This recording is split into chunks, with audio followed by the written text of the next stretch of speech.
¿Cómo está su padre? ¿Se modus zure aita? Muy bien, gracias. Oso ondo, eskerrik asko. Mil gracias. Mila esker. ¿Cómo está mi profesor? ¿Se modus nire irakaslea? Muy bien, ¿y tú? Oso ondo, eta zu? Todo bien. Dena ondo. Bien, también se dice ongi. Todo bien. Dena ongi. Nuevo, berri. He comprado. Erosi dut. He comprado una casa. Etxe bat erosi dut. ¿Qué has comprado?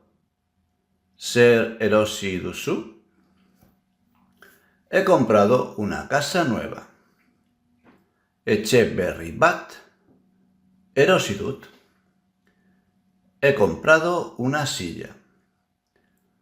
Aulki bat erosi dut. He comprado una silla nueva. Aulki berri bat erosi dut. He comprado una mesa. Mahai bat erosi dut. He comprado una cuchara. Koilara bat erosi dut. He comprado una cuchara nueva. Koilara berri bat erosi dut. Has comprado. Erosi duzu. Has comprado un plátano. Banana bat erosi duzu. Has comprado una patata. Patata bat erosi duzu. Has comprado 2 naranjas.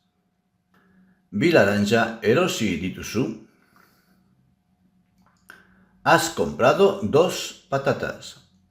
Bi patata erosi dituzu. Has comprado 3 manzanas. Hiru sagar erosi dituzu. Has comprado 4 botellas. Lau botilla erosi dituzu.